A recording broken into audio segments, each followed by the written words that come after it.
안녕하세요. 사연에 빠지다의 DJ 민영입니다. 오늘 사연자는 잘 알지도 못하면서 겉으로 보이는 모습만 보고 마음대로 사람을 무시하고 판단하는 동서를 참교육해줬다는데요. 과연 어떤 사연인지 들어보시겠습니다. 오늘도 두 가지 사연 준비되어 있는데요. 끝까지 들어주실 거죠? 그럼 바로 시작할게요. 구독과 좋아요 잊지 말고 꼭 눌러주세요. 안녕하세요. 저는 40대 유부녀입니다. 저희 부모님께서는 어릴 때부터 항상 사람은 언제나 부지런해야 하고 절약이 몸에 배어 있어야 한다고 가르치셨습니다. 부모님은 평생을 돈 버는 일만 하시며 살아서 그런지 온통 머릿속엔 돈밖에 없었어요. 모든 일상을 돈을 벌거나 돈을 아끼는 일에만 쓰셨죠. 저의 어린 시절을 떠올리면 항상 부모님 눈치만 봤던 기억이 있어요. 어느 정도였냐면요. 집에 형광등을 켜거나 냉장고를 여는 것도 부모님 허락을 받아야 했어요. 책을 보고 싶어서 제 마음대로 방에 형광등을 켜면 화를 내셨거든요. 책 읽을 거면 엄마 설거지하는 주방 옆에 와서 보면 되지. 뭐하러 방에 불을 또 켜? 그리고 아버지 지금 들어가서 샤워할 거니까 아버지 샤워하고 받아놓은 물로 씻게 바로 준비하고 있어. 저는 다른 사람들도 다 이러고 사는 줄 알았습니다. 형광등 쓰는 걸 아끼려고 다 같이 한 방에서 생활하고 샤워하는 물도 대야에 받아서 씻기 전에 온 식구가 다 씻어야 했습니다. 거기다가 학창시절 내내 용돈이라는 걸 받아본 적이 없어요.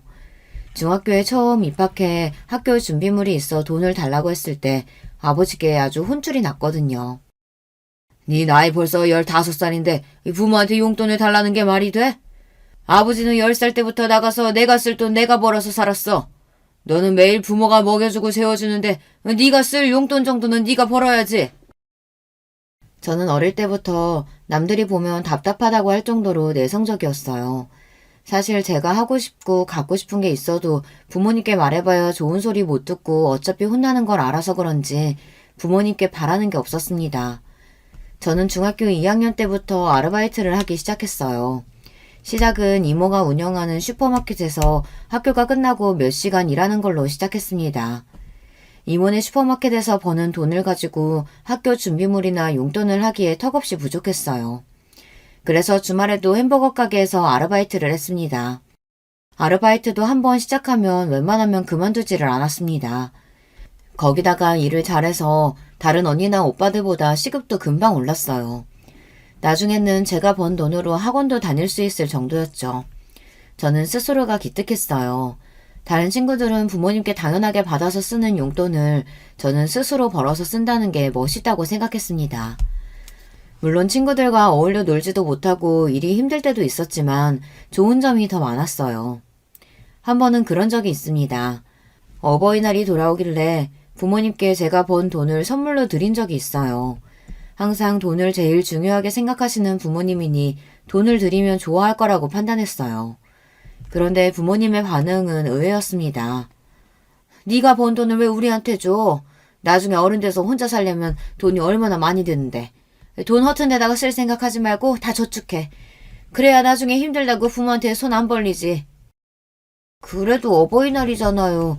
괜히 카네이션 같은 거 사오면 먹지도 못하고 금방 죽는 거 왜 사왔냐고 하실 게 뻔해서 그래서 돈으로 준비한 건데. 저희 부모님은 이런 분들이세요. 어린 자식이 없는 용돈에 어버이날이라고 꽃이라도 한 송이 사면 아무짝에도 쓸모없는 거 뭐하러 샀냐고 하셨고, 생신이라 편지라도 쓰면 이런 거나 할 시간에 공부하든 그게 싫으면 차라리 나가서 돈을 벌라고 하셨습니다. 괜한데 시간 쓰지 말라고요. 부모님은 항상 돈 버는 일에만 신경 쓰며 정신없이 사셔서 그런지 시간을 돈이라고 생각하셨어요. 저나 남동생도 괜한 곳에다가 시간 낭비하지 말고 항상 도움이 되는 일에 쓰기를 바라셨습니다. 그래서 그런지 공부해라 학원 가라 잔소리도 하지 않으셨어요. 공부머리가 없으면 일찍이 포기하고 기술이나 배워서 돈 벌라고 하셨거든요. 사실 어릴 때는 부모님이 이해가 되지 않을 때도 있었어요. 부모님은 일주일 내내 쉬는 날이라고는 하루도 없이 일했어요. 평일에는 두 분 다 직장을 다니시면서 주말에는 아버지는 건설업 잡부로 어머니는 아는 사장님네 모텔 청소까지 하셨습니다. 아무리 돈도 좋고 잘 사는 게 중요해도 제 머릿속에 가족들과의 추억이라고는 아무것도 없거든요. 제 기억 속 우리 집은 가족끼리 휴가는커녕 외식 한번 제대로 한 적이 없습니다.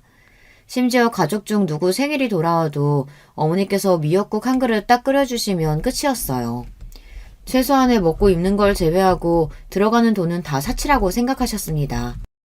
저도 어릴 때는 몰랐는데 학교에 들어가 보니 다른 친구들은 생일날 선물도 받고 가족들끼리 외식도 하고 그러더라고요. 아예 친구들을 불러 생일 파티까지 해주는 집도 있었고요. 저는 워낙 부모님께서 돈 쓰는 것에 예민하시다는 걸 진작부터 알아서 아예 기대도 안 했습니다. 생일날 용돈이라도 주면 감사한 마음이었죠. 그런데 남동생은 아니었어요. 어느 날이었습니다. 남동생 생일이 다가오자 남동생이 부모님에게 친구들을 집에 초대해 생일 파티를 하고 싶다고 했어요. 다른 애들은 롯데리아에서 파티도 하고 집에도 초대하는데 왜 나는 안 해주는데? 나도 생일 파티 하고 싶어. 집에 애들 좀 초대해줘. 부모님께 떼쓰는 남동생을 보며 저는 저래봐야 소용없을 텐데 왜 저러나 싶었습니다. 평소 치킨 한 마리만 시켜달라고 해도 30분 설교를 듣고 결국 엄마가 차려주신 밥을 먹어야 하는 일이 비일비재했는데 생일 파티라니요. 가당치도 않았습니다. 생일이 뭐가 별거라고 친구들까지 집에 부르고 파티를 해. 집에서 미역국이나 끓여 먹으면 그만이지. 그렇게 파티니 뭐니 하고 싶으면 네가 돈 벌어서 해. 내가 초등학생인데 이 나이에 어디 가서 돈을 벌어. 그냥 파티 좀 해줘. 딱 한 번만. 그냥 집에서 피자랑 치킨만 좀 시켜주면 되잖아. 얼씨구, 이게 나가서 돈을 안 벌어봐서 돈이 귀한 줄 모르지. 피자랑 치킨이 한두 푼이야? 쓸데없는 소리나 하지 말고 학교 나가. 이씨, 매일 그놈의 돈 번다고 자식이라고는 신경도 안 쓰면서 그 돈 벌어다 다 어디다가 쓰는 거야. 이놈의 가난한 집구석 찌릿찌릿해. 뭐야? 이 자식이 말하는 꼬라지 봐. 이게 아직 어리다고 봐줬더니만 네가 네 혼자서 큰 줄 알지? 남동생은 저보다 욕심도 많고 하고 싶은 것도 많은 애였습니다. 당시에 사춘기가 왔는지 남동생은 부모님이 뭐든 안 된다고 하는 걸 받아들이기 힘들어 보였어요. 저는 그런 남동생이 안쓰러워서 생일날 제가 모아놓은 돈 중 일부를 용돈으로 줬어요. 이거 가지고 롯데리아 가서 친구들이랑 파티해. 부족하면 말하고 누나가 더 줄 테니까. 남동생은 돈을 받자마자 뛸 듯이 좋아했습니다. 저한테 누나밖에 없다고 소리까지 질렀어요. 그 순간 저는 새로운 감정이 들었습니다. 돈이라는 게 이런 거구나 하고요. 내가 번 돈으로 내가 할 수 있는 게 많아져서 기쁘기도 했지만 사랑하고 아끼는 가족을 위해 쓰면 더 마음이 뿌듯하고 좋았어요. 그런데 그날 저녁 저는 부모님께 혼이 났습니다. 동생에게 제가 돈을 준 걸 알게 되신 거예요. 네가 번 돈을 왜 네 동생한테 줘? 어린 놈이 그 큰 돈을 그냥 받았으니 누나가 동생한테 돈 주는 걸 당연한 줄 알 거 아니야? 다음부터는 절대 네 동생한테 돈 함부로 주지 마. 알았어? 그래. 네 엄마 아빠 가족들 뒤치다꺼리 하느라 고생하는 거 그렇게 보고도 몰라? 너도 우리처럼 살래? 정신 똑바로 차리고 네 건 네가 챙겨야 해. 그제야 우리 부모님이 다른 부모님들과는 좀 다르고 남다르신 분들이라는 걸 알게 됐습니다. 당신들이 부모 형제를 건사하느라 고생을 많이 해서 그런지 저와 남동생은 당신들처럼 살기를 바라지 않는 것 같았어요. 제가 조금 더 저만 생각하고 똑부러지게 잘 살기를 바라셨어요. 그래도 부모님께서 그렇게 쉬지 않고 악착같이 사신 덕분에 부모님은 서울에 아파트를 사셨어요. 양가 부모님을 다 건사하시면서도 말이죠. 저는 그날을 잊지 못해요. 아파트에 이사를 들어가는 날 부모님 두 분이 끌어안고 눈물을 흘리셨거든요. 하지만 눈물도 잠시 곧바로 저와 남동생에게 부모님은 정신 차리고 살아야 한다고 단호하게 말했어요. 봐라, 먹을 거 안 먹고 가지고 싶은 거 꾹 참아가면서 사니까 이렇게 좋은 아파트 현금으로 떡하니 사잖니. 너희도 쓸데없이 매일 뭐 사달라 외식하고 싶다 조르지 말고 한 푼이라도 더 모아서 20살 딱 되면 집에서 나갈 생각해. 20살이면 고작 대학생인데 집에서 어떻게 나가요? 네 머리로 대학은 무슨 대학? 괜히 말도 안 되는 대학 들어가서 대학 등록금에 돈 쓰지 말고 일찍이 기술 배워서 돈이나 벌어. 이제 중학교도 안 간 자식한테 대학도 가지 말라는 부모가 세상에 어디 있냐? 어디 있긴 어디 있어. 여기 있지. 그리고 20살에 왜 집을 못 나가? 지금부터 일해서 벌면 월세 보증금 정도는 무조건 모아서 나갈 수 있지. 부모님은 언제나 저와 남동생을 독립적으로 키웠어요. 물론 저도 그런 부모님이 너무하다 싶을 때도 있고 불투명한 미래가 겁이 날 때도 있었지만 저는 그런 부모님을 존경했습니다. 남들이 보기엔 독하다, 구두쇠다 말들이 많았지만 저는 언제나 열심히 사는 부모님이 대단하다고 생각했어요. 물론 저도 그런 부모님의 사고방식을 물려받아 한시도 허투루 쓰지 않고 열심히 살았습니다. 그 덕분에 저는 결혼도 모두 다 제 힘으로 했어요. 제가 남들만큼 좋은 학벌, 좋은 직업은 아니지만 모아둔 돈은 꽤 많았거든요. 부모님에게 배운 대로 돈 버는 데만 집중하다 살다 보니 남편을 만난 게 30이 넘어서였어요. 남편은 제가 일하는 미용실에 손님으로 와서 가까워지게 됐습니다. 부모님 말씀대로 공부머리가 없으면 일찍이 기술을 배워 돈이나 벌라고 해서 저는 대학에 진학 안 하고 바로 미용실에 취직해서 미용기술을 배웠습니다. 몇 년 동안 남의 밑에서 일하다가 결혼 전에 제 가게를 갖게 되었어요. 물론 대출에 월세를 내느라 정신없었지만 그래도 결혼한 이후에는 날로 단골도 늘고 매출도 점점 좋아져서 다행이다 싶습니다. 저는 조금 늦은 결혼이었지만 그래도 결혼 생활에 만족하며 살고 있어요. 남편은 작은 중소기업에 다니고 있었고 시부모님도 좋으십니다. 친정 부모님은 조금 더 돈 있고 여유 있는 집에 시집가길 바라셨지만 저는 남편과의 결혼이 만족스러웠어요. 부모님께 일일이 말씀드리지는 않았지만 사실 제가 좀 남들이 보기에 궁상맞은 게 있어요. 아무래도 평생 절약이 몸에 밴 상태로 살아서 그런지 남들보다 유난한 부분이 있기는 합니다. 그래서 연애를 하거나 친구들과의 사이에서 문제가 있었던 적이 많은데요. 남편을 만나기 전 만난 남자친구와 사귈 때 일이에요. 저도 부모님이 외식하기를 꺼리시고 매번 집에서만 밥을 먹는 게 불만이었던 시절이 있었는데 막상 저도 제가 성인이 돼서 혼자 살다 보니 외식하는 돈이 그렇게 아깝더라고요. 제 돈이 아니라 친구 돈이나 남자친구 돈이라도 아까웠어요. 그래서 저는 남자친구가 생기면 밖에서 데이트를 안 하고 거의 제가 사는 집으로 데려와 밥도 먹고 커피도 집에서 마셨어요. 밖에서 쓰는 돈이 아까워서요.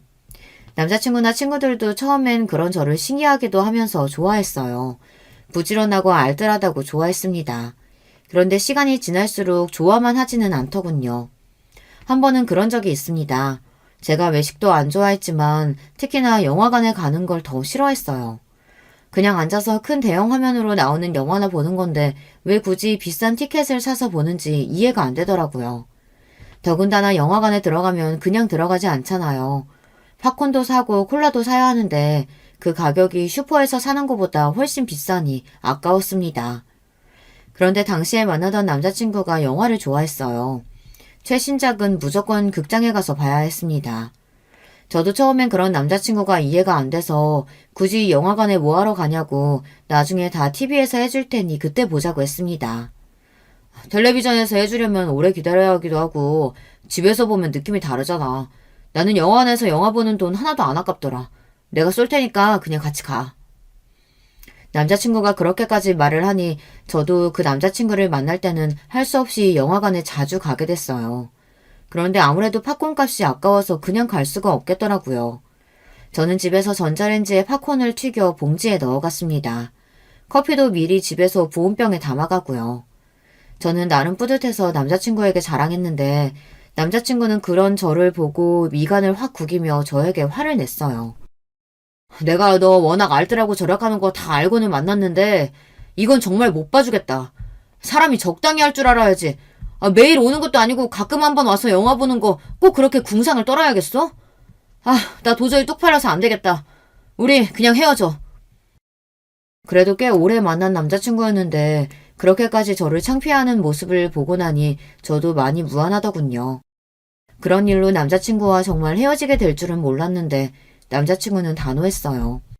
지금까지 참을 만큼 참았다면서 헤어지자고 했습니다. 남자친구와 헤어지고 저는 충격을 받아 몇 달 마음고생을 했어요. 거기다가 더 힘들었던 건 친한 친구에게 남자친구와 있었던 일을 이야기했는데 친구들의 반응이 서러웠다는 거예요. 안 그래도 너 너무 궁상맞게 굴어서 걱정됐던 게 한두 번이 아니야. 너희 부모님이 워낙 절약하시면서 산 거 아는데 너까지 다른 사람한테 그럴 필요 없지 않아? 나 같아도 매일 여자친구가 그러면 좀 지칠 것 같아. 그래, 우리도 말을 안 해서 그렇지. 너 맨날 우리 만날 때마다 명품 가방이라도 들고 오면 사치스럽다고 하고, 식당 갈 때마다 여기는 너무 비싸다. 이런 거 집에서 먹으면 반도 안 한다 하며 눈치 보고, 불편했어. 나는 힘들어서 너희한테 위로받으려고 한 얘긴데, 오늘 같은 날 꼭 그런 소리를 해야겠어? 너희 내 친구 맞아? 친구들 앞에서는 자존심이 상해서 난리를 쳤지만, 사실 제가 그 정도였나 반성하는 계기가 됐어요. 어린 시절부터 부모님이 지질이 궁상으로 저나 남동생에게 아끼라고 절약하라고 잔소리만 하던 게 그렇게 싫었는데 저마저 저도 모르는 사이 부모님과 같은 모습으로 살고 있다는 게 스스로 너무 싫고 자괴감이 들었습니다. 하지만 어쩌겠어요. 그러지 않으려고 남들처럼 평범하게 살려고 해도 하루아침에 달라지지는 않았습니다.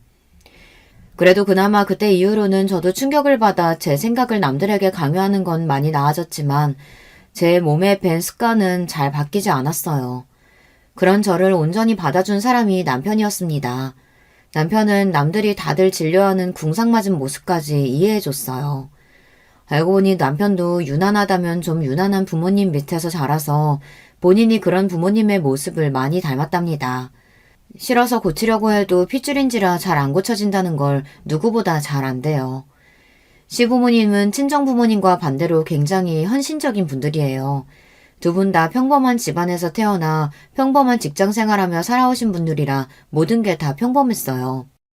그런데 자식들 교육에 관한 일이라면 수준에 맞지 않는데도 무리하게 해서 투자를 하시는 편이었대요. 남편은 어릴 때부터 그런 게 이해가 되질 않았답니다. 형편이 안 되는데도 시부모님들께서는 자식들 교육을 위해 빚을 내서 대치동으로 이사 갔답니다. 남편은 영 공부에 뜻이 없어 부모님의 기대에 부응하지 못하는데도 지원을 아끼지 않았대요. 그나마 남편 밑에 시동생이 공부를 잘했나 봐요. 그래서 시동생은 없는 살림에 고액 과외 학원까지 다니며 미국으로 유학까지 보냈답니다. 그 빚은 얼마 전까지 시부모님께서 갚으셨답니다. 덕분에 시부모님은 칠순이 다 된 연세에도 일하셨고 집도 서울 외곽으로 이사하셨어요. 그런 시부모님을 생각하면 남편은 답답하면서도 안쓰러워서 어떻게든 도와드리려고 많이 노력해요. 저는 그런 남편이 대견하고 멋있어 보였습니다. 남편도 저와는 다른 가정에서 자라서 그런지 오히려 저나 저희 친정 부모님을 더 대단하게 생각해요. 평소 저처럼 알뜰하고 똑부러지는 여자가 이상형이었답니다. 남편은 제가 하는 일을 다른 사람들처럼 지질이 군상이라고 생각하지 않았어요. 항상 제가 관리비를 절약하고 필요하지 않은 곳에 돈을 쓰지 않는 모습을 보며 오히려 저에게 알뜰하다고 칭찬해줬어요. 자기가 그렇게 열심히 산 덕분에 우리가 결혼할 때 이렇게 좋은 집 대출 하나도 없이 산 거잖아. 난 당신이 정말 대단하다고 생각해. 남편은 빈말이라도 항상 저에게 대단하다, 존경한다고 해줬어요. 저는 빈말이라도 남편이 해주는 말이 고마웠습니다. 이런 사람이다 보니 저는 남편이 버는 돈이 저보다 적고 시댁 형편이 넉넉하지 않는다고 해도 결혼 생활에 100% 만족했어요. 지금이야 작은 아파트에 살고 있지만 앞으로 둘이 노력하고 살다 보면 우리 부부는 훨씬 더 행복하게 살 수 있을 거라는 확신이 있었어요. 그런데 결혼 생활이라는 게 참 부부 둘이서만 좋다고 되는 건 아니더군요. 저에게는 시동생이 하나 있어요. 시동생은 제가 결혼하기 전에 미국에서 생활하고 있었기 때문에 사실 저도 몇 번 본 적이 없어요. 결혼식 때만 잠깐 한국에 왔다가 금방 다시 미국으로 돌아갔거든요. 시동생은 대학 때 유학 가서 쭉 미국에서 살았다고 하더라고요. 그런데 몇 년 전 시동생이 갑자기 하던 일을 그만두고 한국으로 들어왔어요. 외국에서 혼자 지내는 게 외롭다면서 가족들이 있는 한국에서 살고 싶다며 들어왔습니다. 사실 시동생이 한국으로 들어오기 전에 가족들과 일절 상의하지 않아 가족들도 좀 놀랐는데요. 그럴만한 게 유학 간 이후 한국의 가족들에게는 관심도 별로 없던 사람이 갑자기 한국에서 살겠다고 들어와서는 결혼하겠다고 웬 여자까지 데리고 왔거든요. 더군다나 10년 넘게 외국에 있었던 사람이 한국에 사는 한국 여자를 데리고 왔어요. 거기다가 더 놀랄 수밖에 없는 게 둘이 나이 차이도 꽤 나 보이더라고요. 저도 저지만 시부모님이 특히 많이 놀라셨어요. 시동생이 학벌도 좋고 직업도 좋기는 하지만 그 외에는 내세울 만한 게 없어요. 인물도 영 별로고 이미 홍기도 꽉 찬 노총각이거든요. 그러다 보니 시부모님은 너무 어리고 예쁜 아가씨가 시동생과 결혼하겠다고 인사를 온 게 믿기지 않는 눈치였습니다. 우리 아들이야 홍기가 꽉 찼지만 아가씨는 아직 애때 보이는 게 대학생 같은데 정말 우리 아들이랑 결혼할 생각이 있기는 있는 거예요? 그럼요. 사랑하는데 나이가 무슨 상관이에요. 저 오빠랑 꼭 결혼할 거예요.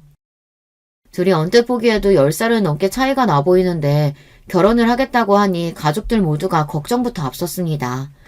괜한 철없는 마음에 홀라당 넘어가 결혼하기에는 시동생 나이가 적지 않았으니까요. 아무래도 시부모님은 이 갑작스러운 상황이 걱정됐는지 식사하는 내내 시동생과 여자친구에게 질문을 끊이지 않고 했습니다. 어디서 만났는지, 연애는 얼마나 했는지, 지금까지 10년 넘게 미국에만 있던 사람이 왜 굳이 결혼해서 한국에서 살고 싶은 건지 끊임없이 질문했어요. 그런데 두 사람의 말이 기가 막혔습니다. 글쎄 두 사람은 게임에서 만났대요. 시동생은 미국에서 여자친구는 한국에서 각자 게임을 하다가 채팅해서 가까워져 사귀게 됐답니다. 그 이후 서로 연락처를 주고받고 통화만 하고 메시지만 주고받다가 몇 개월 전 시동생이 잠깐 한국에 들어왔을 때 둘이 처음으로 얼굴을 보고 만났답니다.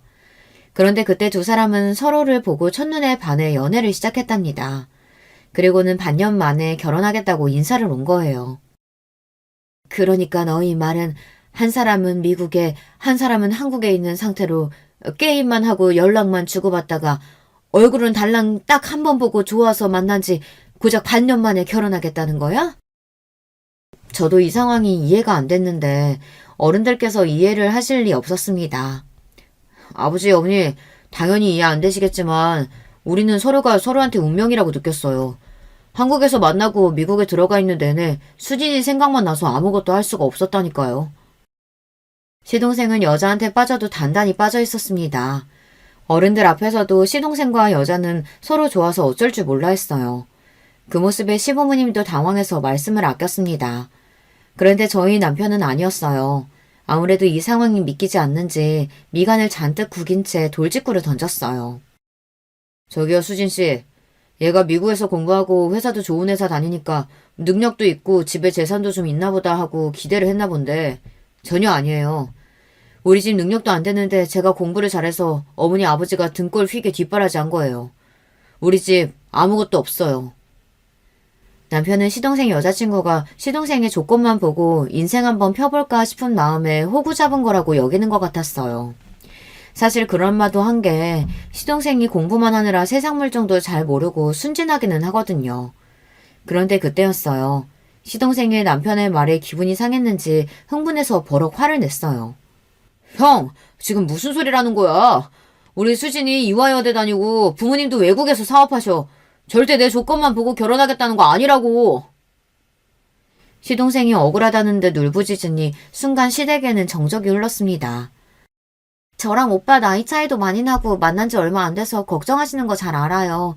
그런데 저 그렇게 생각 없는 애 아니에요. 저도 어릴 때부터 유복하다면 유복한 집에서 곱게 자란 애라 남자 집안이니 직업이니 상관없어요. 예비동서는 나이가 어려서 그런지 말투에서 당당함이 느껴졌습니다. 동서는 처음 봤는데도 저와는 전혀 다른 부류의 사람 같아 보였어요. 동서의 당당함에 오히려 더 당황하신 시부모님이 말까지 다 더듬으셨습니다. 미국에서 다니던 직장까지 그만두고 한국에 와서 뭘 어떻게 먹고 살려고 그래? 구체적인 생각은 있는 거야? 제약벌에 제 경력에 한국에서 취직 하나 못하겠어요. 걱정하지 마세요. 제가 다 알아서 할게요. 지금 당장 결혼한다고 해도 우리가 월세 보증금이나 구해줄 형편이 될까 말까인데 어떻게 걱정을 안 해? 사실 시부모님이 가장 걱정하시는 건 돈이었어요.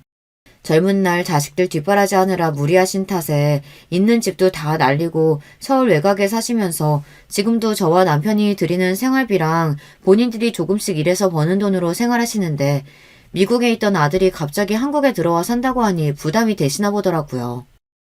그런 건 걱정하지 마세요. 저는 지금까지 살면서 돈 걱정이라고는 해본 적이 없어요. 다 부모님이 알아서 해주셨거든요. 제가 결혼한다고 하면 무조건 서울에 아파트 하나는 해주실 거니까 제 아파트에 들어가서 살면 돼요. 예비동서는 참 해맑았습니다. 본인 부모가 말만 하면 다 해줄 테니 돈 걱정은 걱정하지 말라네요. 가만히 동서의 이야기를 듣고 보니 철이 없고 해맑을 만한 게 사람이 참 물색 없이 컸나 보더라고요. 당시 나이가 25이라는데 그때까지도 돈 한 번 벌어본 적이 없답니다. 대학 졸업하고 지금까지 집에서 놀고 먹는데도 부모님이 다 생활비 주셔서 큰 걱정 없이 자랐어요. 그래도 공부해서 대학까지 나왔는데 집에서 먹고 놀면 아깝지 않아?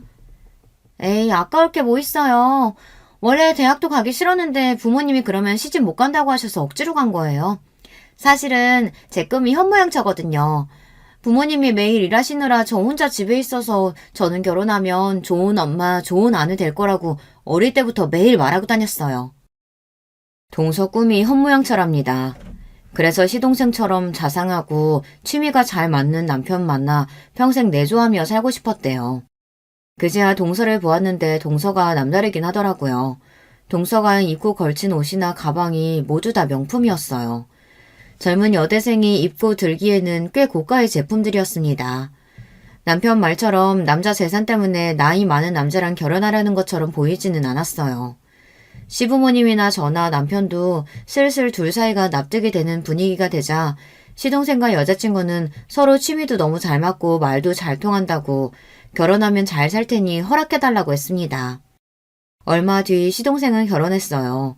동서 말대로 동선에 친정에서 서울에 아파트를 구해줘서 시동생은 한국에 들어오는 대로 결혼하고 아파트에 들어갔습니다.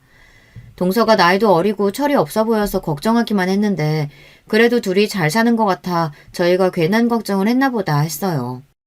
그런데 얼마 뒤 생각지도 못한 일이 벌어졌습니다. 미용실에서 일을 하고 있는데 시어머니께 연락이 왔더라고요. 시어머니께서 결혼한 시동생이 걱정된다면서 한참 동안 저에게 하소연을 하셨어요. 알고 보니 시동생이 미국에서 들어온 지 한참인데 아직도 취직을 안 하고 집에 있답니다. 제가 생각하기에는 시동생이 한국에 들어오자마자 결혼하기도 했고 아직 일을 그만둔 지 얼마 안 됐으니 그럴 수도 있겠다 싶어서 좀 기다려보시라고 했는데도 시어머니는 걱정이 이만저만이 아니시더라고요. 그런데 시어머니께서 그러실 만한 게 최근에 시동생이 돈이 필요하다면서 시어머니께 연락을 했대요. 지금까지 한국 들어와서 네 동선의 친정에서 준 생활비 가지고 둘이 생활했나 본데 그게 떨어졌는지 어쩐 건지 이제는 나한테까지 손을 벌리더라. 내가 어디 말할 데도 없고 아주 답답해 죽겠어. 서방님이 나이가 몇 살인데 어머니께 손을 벌려요. 그건 말도 안 되죠. 시부모님도 저나 남편에게 생활비를 받고 계신데 그 와중에 시동생까지 시어머니에게 손을 벌린다고 하니 저도 기가 막히더라고요. 그러니까 말이다. 하루라도 빨리 취직부터 하라고 잔소리를 하기는 했는데 둘이 도대체 뭐라고 사는지 애가 영 일할 생각을 안 해. 며느리라는 애는 전화해도 통 받지를 않고. 이게 다 나랑 네 시아버지가 새끼라고 오냐오냐 키워서 그렇지 뭐. 아이고, 내가 말할 사람이 없어서 너한테까지 괜히 힘들게 했다. 시어머니는 말할 데가 없어서 그냥 한 이야기니 걱정하지 말라고 하셨지만 저는 걱정됐습니다. 저는 그날 저녁 시어머니에게 들은 이야기를 남편에게 했어요. 서방님이랑 동서 때문에 시부모님께서 걱정이 많으신 것 같다고요. 제 이야기에 놀란 남편이 아무래도 안 되겠다며 시동생과 동서네 집에 가보자고 했습니다. 그 학벌에 그 나이에 도대체 무슨 생각으로 몇 달째 집에서 놀고 먹으며 부모님께 손을 벌리는지 알아야겠다고요. 남편과 저는 곧장 시동생네 집으로 갔습니다. 그런데 그날 저녁 저와 남편은 시동생네 집에 갔다가 경악할 광경을 보고 깜짝 놀랐어요. 결혼식 이후 시동생과 동서네 집에 처음 가보는 거였는데 글쎄 집안 꼴이 말이 아니더라고요. 그 좋은 집이 꼭 돼지우리 같았습니다. 저나 남편은 양가에 일절 도움 없이 먹을 거 못 먹고 아낄 거 아껴가며 열심히 일해서 번 돈으로 서울의 오래된 아파트를 간신히 샀어요. 그런데 동서는 친정 부모님께서 사주신 40평대 아파트를 몇 달 사이에 아주 쓰레기장으로 만들어놨더라고요. 결혼하고 몇 개월 동안 청소를 한 번도 안 했는지 집안 꼴은 엉망이었습니다.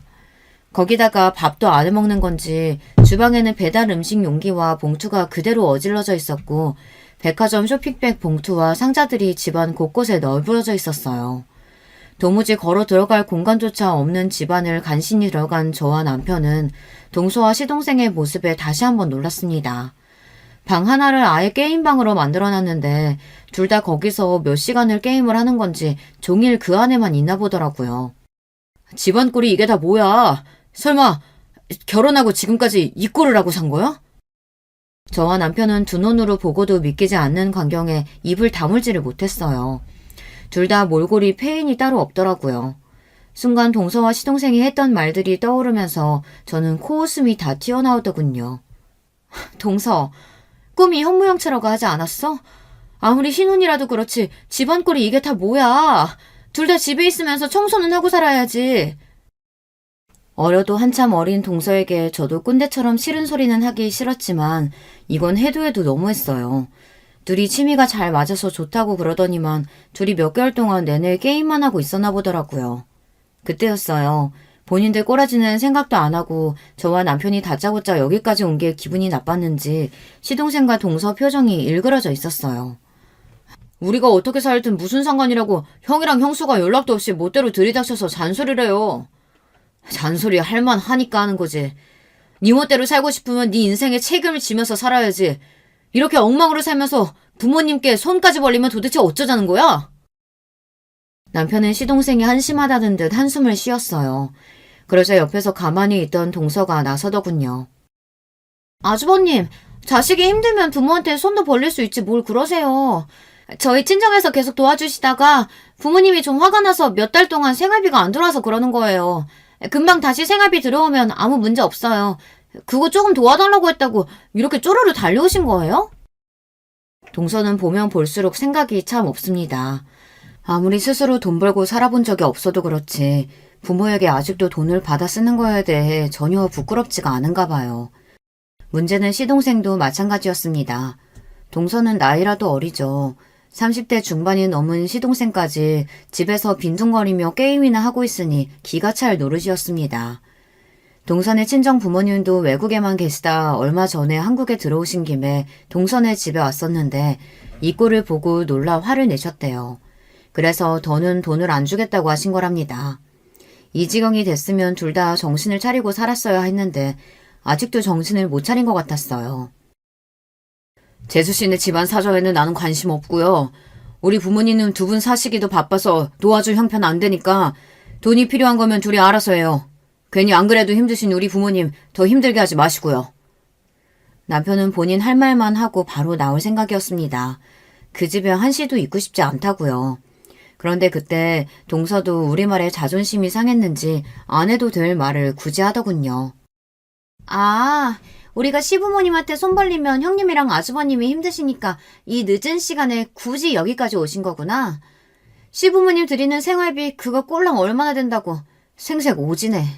하긴 그 정도 배포밖에 안 되니까 그 나이에 오래된 아파트 살면서 차도 한 대 없지.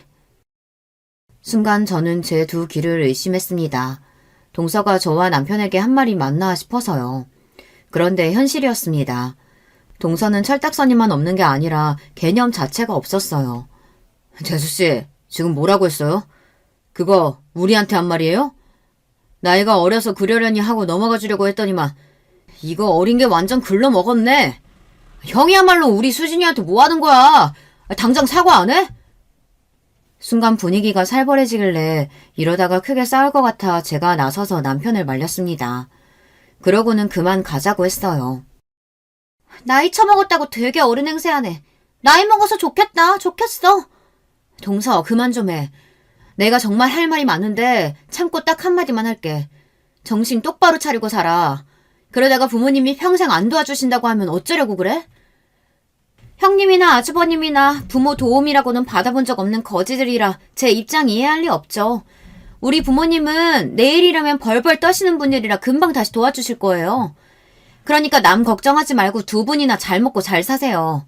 거지 주제에 누가 누굴 걱정해. 선을 넘는 동서의 행동에 화가 난 남편이 동서에게 달려들려고 했지만 저는 후다닥 남편을 집 밖으로 내보냈습니다. 그러고는 저도 밖으로 나왔어요. 그날 밤 저와 남편은 잠도 제대로 자지 못했습니다. 동서와 시동생의 행동에 너무 실망하고 화가 나서요. 그 이후 저와 남편은 일절 시동생과 동서의 일에 신경 쓰지 않기로 했어요.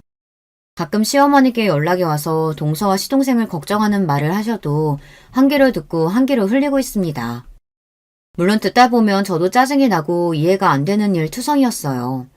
한 번은 시동생이랑 동서가 부부싸움을 하고 시동생이 집을 나와 시댁에 왔나 보더라고요. 시어머니께서 둘째는만 보면 속이 뒤집힌다고 힘들어 하셨어요. 내 아들도 나이 헛먹고 철이 없어서 큰애 너처럼 야물딱지고 똑똑한 색시 얻었으면 했는데 저렇게 둘 다 철이 없어서 매일 싸우고 징징거리니 큰일이다. 둘이 똑같은 게 아주 천생연분이에요. 다른 사람 말을 일절 안 들으니까 어차피 말해봐야 소용없어요. 어머님도 너무 걱정하지 마시고 자꾸 서방님 받아주지 마세요. 그래봐야 어머니만 힘들어요. 매일 자식 걱정에 잠 못 이루시는 시부모님이 안쓰러웠지만 저는 더는 동서와 시동생 일에 신경 쓰지 않기로 했습니다. 신경 써봐야 저만 피곤하니까요. 그로부터 얼마 뒤 무슨 일인지 동서에게 먼저 연락이 왔습니다. 동서는 시부모님께 고마운 일이 있어 본인이 제대로 크게 한턱을 쏠 테니 저와 남편도 오라고 했어요. 저번에 제가 친정부모님하고 싸우고 예민해서 형님하고 아주머님한테 실수했어요. 이번 기회에 제가 크게 밥 살 테니까 와서 드시고 푸세요. 동서네 집에서 싸우고 온 지 몇 달이 지나서야 동서에게 연락이 온 거예요. 동서는 본인이 실수했다고 인정하며 본인이 밥을 살 테니 나오라고 했습니다. 남편과 저는 못 이기는 척 약속 장소에 갔어요. 동서가 생각 없고 개념 없는 거야 진작 몰랐던 것도 아니고 이제 다 가족이니 윗사람으로서 너그러운 마음으로 이해해 줄 생각이었습니다. 그런데 역시나 사람은 고쳐 쓰는 게 아니에요. 동서는 구제불능이었어요. 애초에 모르는 게 많아서 말이 통하지를 않았습니다. 그날 약속은 시작부터 문제가 있었어요. 아무리 동서가 밥을 사기로 했어도 다 같이 만나기로 했으면 같이 상의해서 약속 날짜나 시간을 잡아야 하잖아요. 그런데 동서는 자기 마음대로 평일 오후 5시로 식당 예약을 했더라고요. 저희 남편 퇴근 시간이 6시고 저는 가게 문을 닫는 시간이 8시인데 말이죠. 아무래도 시간을 바꿔야 할 것 같아서 제가 동서에게 따로 연락했어요. 시간이 아무래도 안 맞을 것 같아서 바꿀 수 있냐고요. 그러자 동서가 대뜸 하는 말이 기가 막혔습니다. 제가 요즘 간헐적 단식 다이어트 하고 있어서 무조건 저녁을 6시 이전에 먹어야 해서요. 그럼 우리가 먼저 가서 먹고 있을 테니까 아주버님이랑 천천히 오세요. 순간 저는 말문이 막혔습니다. 저는 시간을 바꿀 수 없는 무슨 대단한 이유라도 있는 줄 알았어요. 그런데 동서 본인이 다이어트 중이라 시간을 바꿀 수 없다네요. 저는 괜히 기분이 상해서 그럼 그냥 우리가 빠질 테니 이번엔 시부모님이랑 식사하라고 했어요. 사실 저도 동서에게 밥을 얻어먹을 기분도 아니었으니까요. 형님, 제가 예약한 식당 엄청 유명한 한우 고깃집이에요. 이런 기회 많지 않으실 텐데 그냥 오세요. 형님이랑 아주머님 오실 때까지 기다릴게요.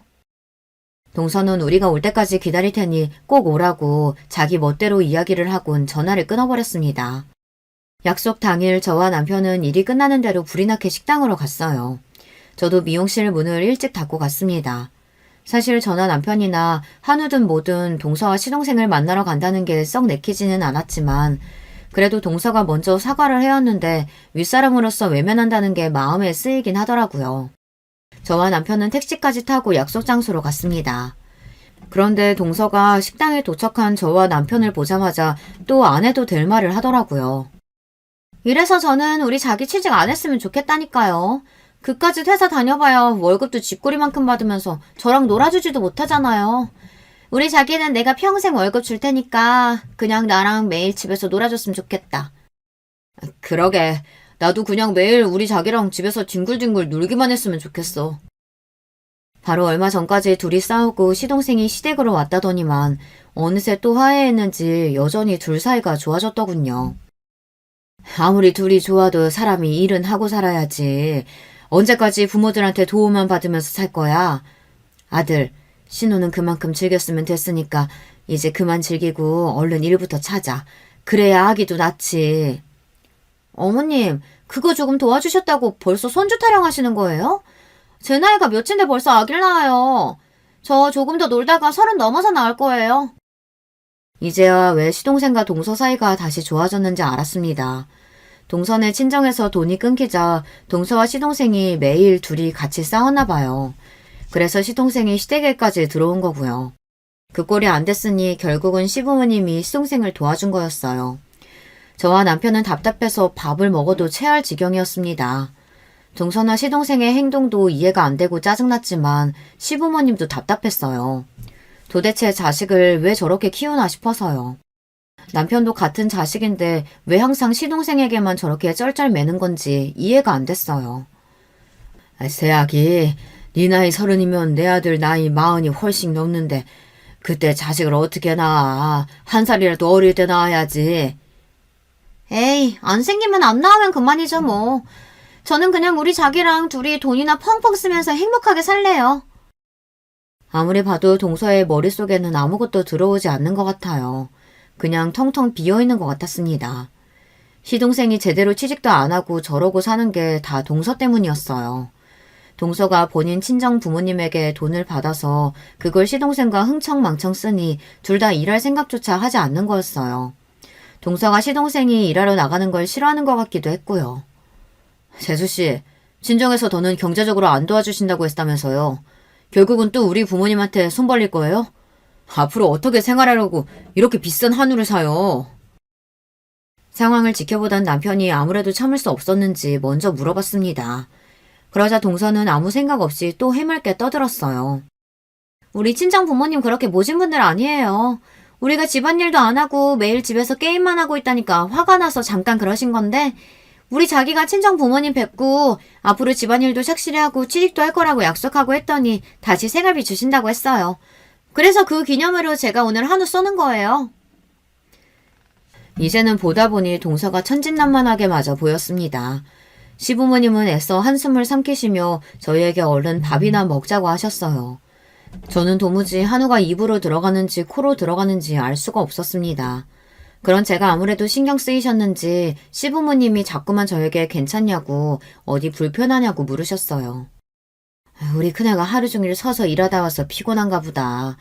고기 별로면 다른 거 시켜줄까? 그래, 우리 큰며느리 매콤한 거 좋아하니까 게장이라도 좀 따로 시켜줘. 그때였어요. 시부모님께서 저만 챙기는 모습이 동서가 보기엔 세민하고 빈정이 상했는지 괜히 가만히 있는 저에게 동서가 대뜸 시비를 걸더군요. 형님이 하고 다니는 거 보고 내가 예상은 했는데 친정이 가난했나 봐요? 그러니까 이런 고급 한우도 못 먹어봐서 그렇게 촌스럽게 굴죠. 동서네 집 부모는 도대체 자식을 어떻게 키웠으면 저 모양일까요? 감정을 숨길 줄도 모르는 건 물론이고 더군다나 할 말 못할 말 일절 구분할 줄을 모르는 것 같았어요. 저는 안 그래도 오고 싶지 않은 자리에 와서 기분도 좋지 않았는데 동서가 때마침 시비를 걸어주니 이때다 싶어 동서에게 한 소리 하려던 참이었습니다. 저에 대해 뭘 아느냐고 따져 물을 참이었어요. 그런데 그때였어요. 지금까지 동서가 말도 안 되는 별소리를 다 해도 쿡 참고 계시던 시부모님께서 버럭 화를 내셨습니다. 아무래도 이제 참을 만큼 참으신 것 같았어요. 둘째 너! 내가 부모로서 해준 것도 없고 많이 부족해서 웬만해서는 자식들 일에 안 끼어들고 봐주려고 했는데 손윗 사람한테 무슨 말버릇이야? 네가 잘난 부모 등에 업고 아주 눈에 뵈는 게 없나 본데? 제발 좀 네 손윗 동서 좀 보고 배워. 시아버지께서는 자리에서 벌떡 일어나기까지 하시면서 동서에게 삿대질까지 했어요. 그러자 동서가 어이가 없다는 듯 코웃음을 쳤습니다. 제가 형님한테 보긴 뭘 배워요.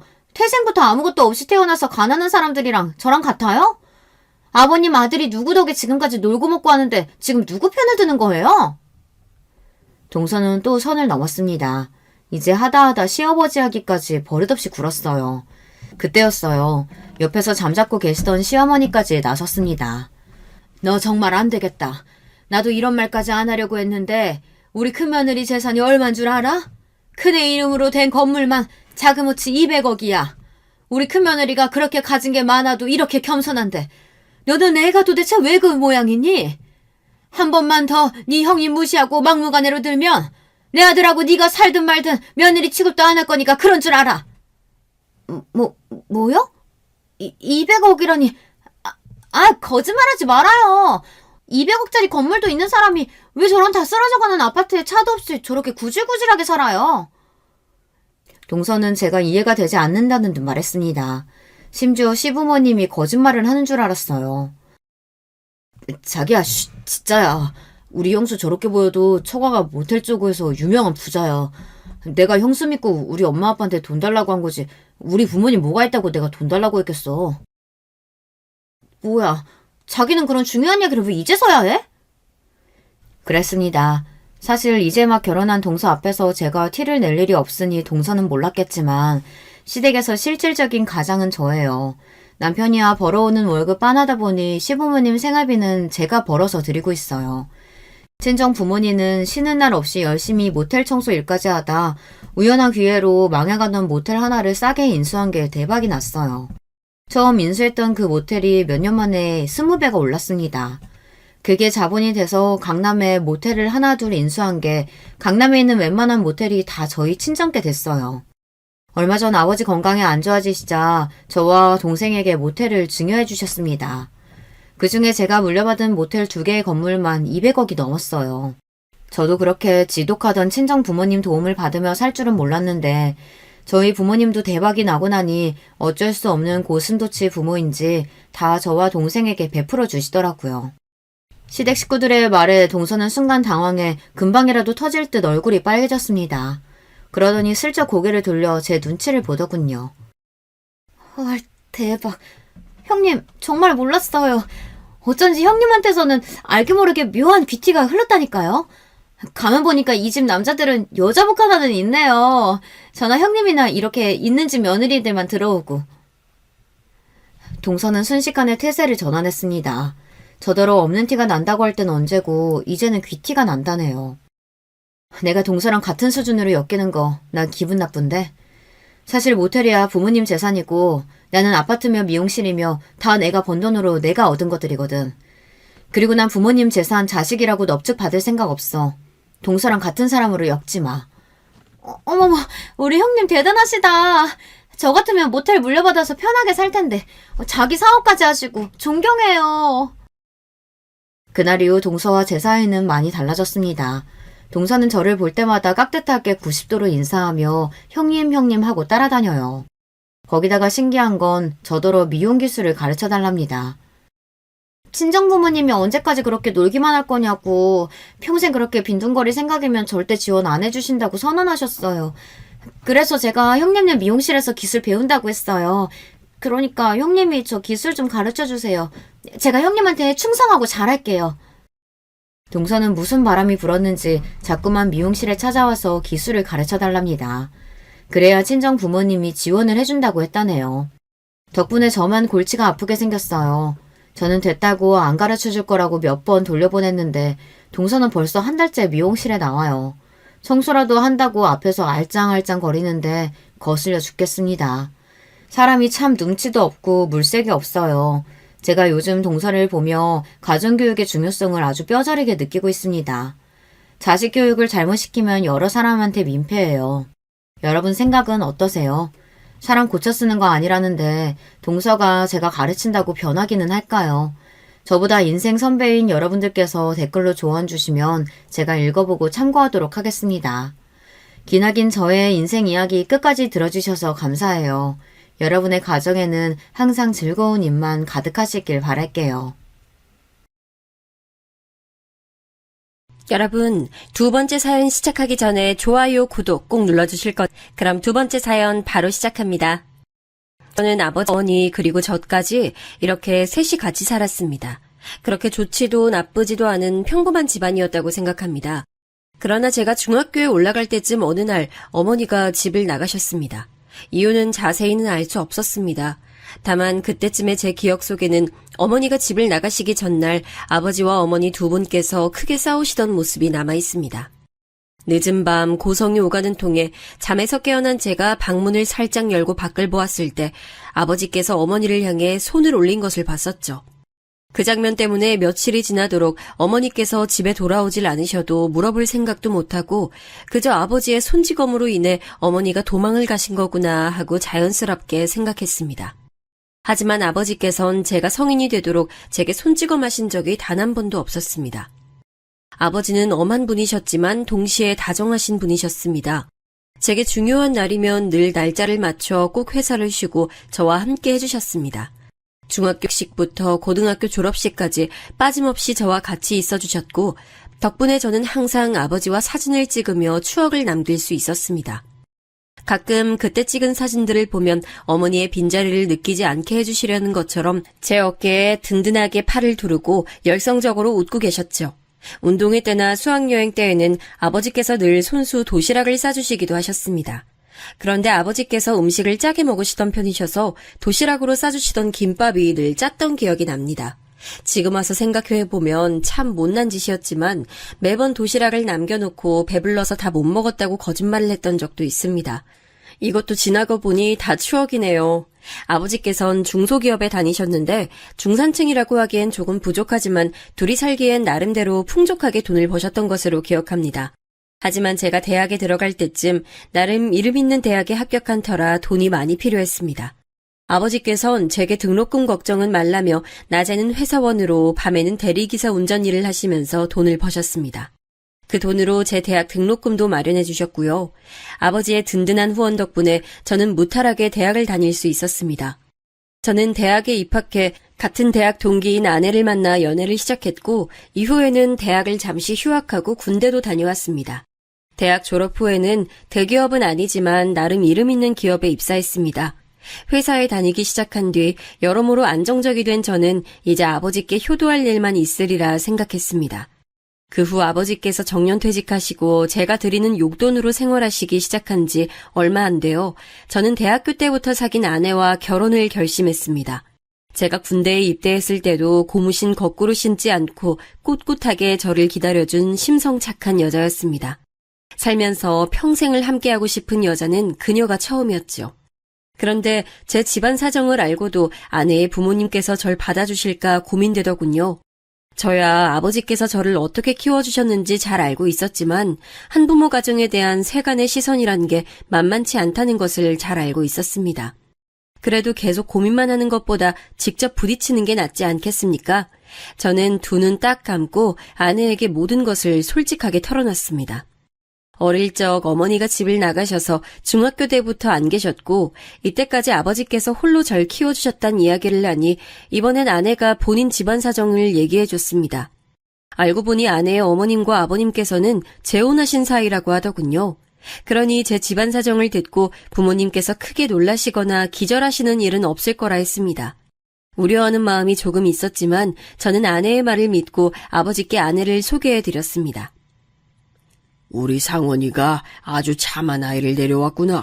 둘이 참 잘 어울리고 보기가 좋아. 아버지께서는 아내를 보자마자 참하다며 얼마나 칭찬을 하셨는지 모릅니다. 아주 마음에 들어 하시는 모습을 보니 제 마음도 찌죠. 그 후 아버지의 반응에 용기를 얻어 저도 아내의 집에 찾아가 아내 부모님께 인사를 올렸습니다. 장인 장모님께서도 저를 보고 상당히 흡족해 하셨고 이후에 조심스럽게 날을 잡아 상견례까지 치렀습니다. 그리고 저와 아내는 성공적으로 결혼식을 올렸고 신혼여행에 다녀온 뒤에는 저희 아버지를 모시고 저와 아내, 아버지 이렇게 셋이 함께 살기 시작했습니다. 젊은 나이에 시아버지를 모시고 사는 것이 부담됐을 텐데 아내는 별말 없이 전업주부로 집안 살림을 책임지는 동시에 아버지를 살뜰히 모셨고 저는 열심히 회사에 다니며 바깥일을 맡았습니다. 셋이서 같이 사는 동안 아버지께서 아내를 많이 예뻐하셨던 게 기억이 납니다. 제가 퇴근하고 돌아와 거실 바닥에 앉아 아내와 함께 도란도란 이야기할 때면 아버지께서는 늘 거실 소파에서 저희 부부를 보며 행복한 표정으로 이렇게 말씀하시곤 하셨습니다. 우리 상원이랑 며느리가 이렇게 함께 있는 모습을 보니 정말 행복하구나. 이대로 손주까지 본다면 정말 좋겠지만 지금도 충분하다. 이제 죽어도 여한이 없어. 아버지, 또 그 말이세요? 그런 말씀 마시고 오래오래 건강하셔서 손주도 보시고 결혼하는 모습까지 보셔야죠. 죽어도 여한이 없다는 말은 아버지 말버릇이나 다름없었습니다. 그런데 그 말이 씨가 된 것인지 아버지께서는 어느 순간부터 급격히 건강이 안 좋아지셨습니다. 결국 건강이 너무 악화돼서 병원에 입원하셔야 했죠. 아버지는 그렇게 몇 달 동안 병원에 입원해 계시다가 어느 날 밤 저와 아내 앞에서 돌아가셨습니다. 저는 세상이 무너지는 것처럼 슬펐지만 계속 슬픔에 빠져있을 여유는 없었습니다. 장례식 준비부터 아버지께서 살고 계시던 집의 처분까지 할 일이 많았기 때문이에요. 아버지께서는 돌아가시기 전에 유언을 남기셨는데 그중 하나는 예전부터 다 같이 살고 있던 집을 처분하고 그 돈으로 새 집을 구해 이사를 갔으면 한다는 것이었죠. 네 어린 시절이 고스란히 남아있는 집이지만 그렇기에 꼭 처분했으면 한다. 그리고 그 집에서 즐거웠던 기억만 가져갔으면 해. 저는 아버지의 유언을 듣고 어린 시절 열심히 절 키워주시던 아버지의 모습이 떠올라 죄송한 마음이 들었습니다. 그래서 아버지의 유언만큼은 꼭 잘 지키겠다고 결심했죠. 장례식을 치를 때 저는 어떻게 시간이 흘러가는지 모를 정도로 슬픔에 빠져 있었습니다. 그래도 상주로서 빈소를 지키고 아버지의 옛 직장 동료분들과 친구분들을 맞이하며 정신 차리려고 무던히 노력했습니다. 아버지의 친구분들께선 아버지에 대한 좋은 말씀을 많이 해주셨습니다. 그 덕분에 제가 모르는 아버지의 일면들에 대해 많이 알 수 있었죠. 아버지께서 저를 혼자 키우시면서 어떤 부분을 가장 힘들어 하셨는지, 또 제가 얼마나 아버지께 자랑스러운 아들이었는지 같은 말들을 들었습니다.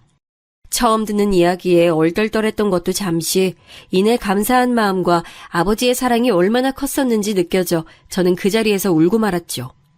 그 뒤로도 빈소를 찾으신 문상객들 한 분 한 분께 인사를 드리며 빈소를 지키고 있는데, 문상객들께 음식을 대접하던 아내가 갑자기 제게 다가와 어떤 테이블에 누군지 모를 분이 계신단 말을 하는 게 아니겠어요? 여보, 저쪽 테이블에 연세 많으신 여자분 혼자 앉아 계시는데 이름을 물어봐도 대답도 안 하시고 자꾸 울기만 하셔. 그래서 말인데 당신 가서 누구신지 한번 물어봐. 저는 아내의 말을 듣고 의아해져서 여성분이 앉아 계시는 테이블 가봤습니다. 그런데 테이블에 앉아 계시는 여성분께 점점 가까이 갈수록 그분의 얼굴이 너무나 익숙하게 느껴지는 겁니다. 어릴 때 찍은 가족 사진에서만 볼 수 있던 그리운 얼굴에 저는 홀린 듯 그 테이블에 다가가 여성분께 말을 걸었죠. 어머니? 설마 어머니세요? 떨려서 잘 안 나오는 목소리를 쥐어짜며 간신히 불러보니 뒤늦게 다가온 저를 알아차린 그분께서 두 눈 가득 눈물을 주르륵 흘리며 제 이름을 부르시더군요. 상원아, 엄마야. 엄마가 너무 늦게 왔지? 엄마가 너무 미안해. 어머니는 이제 나이가 들어 굽은 허리로 다가오셔서는 제 손을 꼭 잡고 눈물만 하염없이 흘리셨습니다. 어렸을 때 저는 어머니가 돌아오신다면 어떤 말을 할지 생각해두곤 했습니다. 그러나 시간이 흘러 어른이 된 이후로 어머니에 대한 마음을 내려놓고 살아서인지 무슨 말을 해야 할지 전혀 모르겠더군요. 결국 아무 말 없이 손만 잡고 있었더니 어머니는 제게 미안하다며 얼굴 봤으니 됐다고 하곤 장례식장을 나가시려고 하는 겁니다. 저는 어머니를 이렇게 보내면 안 된다는 생각이 들어 얼른 붙잡았죠. 어머니, 이대로 그냥 가시는 거예요? 몇 년 만에 봤는데 얼굴만 보고 간다뇨. 그러지 마시고 장례식 끝날 때까지만 기다려주세요. 여기 근처 모텔에서라도 잠시만 쉬고 계세요. 제가 꼭 찾아갈게요. 그리고 저는 부조금에서 돈을 얼마 빼내어 어머니의 손에 꼭 쥐어드리고 허둥지둥 아내한테 갔습니다. 아내는 제 얼굴을 보고 많이 놀라더군요. 여보, 왜 그래? 괜찮아? 얼굴이 꼭 귀신이라도 본 사람처럼 창백한데 괜찮아? 그게 어머니가 오셨어. 어? 어머니라니? 설마 여보 어머니 말이야? 아내는 제 말에 놀라는 눈치였습니다. 저는 아내에게 그렇게만 말하고 나중에 다시 이야기하자고 했죠. 그 뒤로 정신없이 아버지의 장례식을 치르고 화장 절차까지 끝내고 난 후에야 저는 아내에게 자초지종을 설명할 수 있었습니다. 제 얘기를 다 들은 아내는 제게 이제 어떻게 하고 싶은지 물어보더군요. 나는 일단 어머니랑 대화를 해보고 싶어. 묻고 싶던 것도 많고. 그래, 여보 마음이 그렇다면 가서 대화를 해보자. 그동안 못했던 얘기도 많을 거 아니야.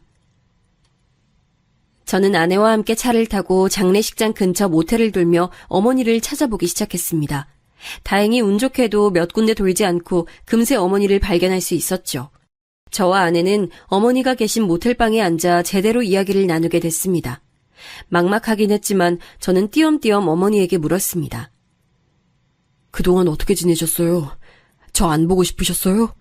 전 어머니가 참 많이 그리웠는데 왜 저 보러 한 번도 안 오셨어요? 제 물음에 어머니는 울먹이시며 제가 가지고 있던 궁금증을 하나씩 풀어주셨습니다. 그동안 어머니는 고향에 내려가서 살고 계셨답니다. 그러다가 건너 제가 결혼한다는 소식을 듣고 한 번 저를 찾아오셨지만 아버지께서 어머니에게 다시는 오지 말라고 으름장을 놓고 쫓아내서 저를 못 만났다는 거죠. 저는 어머니의 말에 큰 충격을 받았습니다. 어째서 아버지께서 어머니를 쫓아내셨던 건지 아무리 생각해도 알 수 없었죠. 저는 모든 게 의아했지만 그 부분은 조금 뒤로 하고 어머니와 그동안 못했던 대화를 더 나누고 싶었습니다. 하지만 모텔에서 지낼 수 있는 시간이 끝난 상태라 곧 나가야만 했죠. 그 자리에서 어머니는 제가 당신을 보기 싫다면 도로 고향으로 내려갈 생각이라고 말씀하셨습니다. 어렸을 때 봤던 모습과 달리 굉장히 지치고 수척해지신 어머니 모습을 보니 마음이 갈팡질팡하고 영 좋지 않았죠.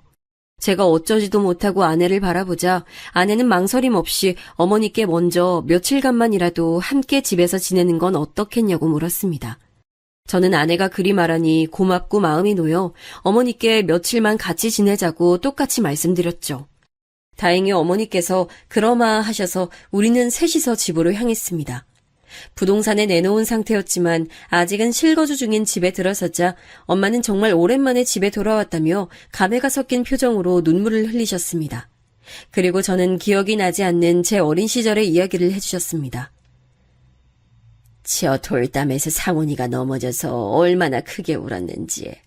우리 상원이는 어렸을 때부터 목청이 남달랐어. 아, 저기 화단에는 상원이 이모가 성원이 목이라고 앵두나무도 심었었어. 그때 정말 행복했었지.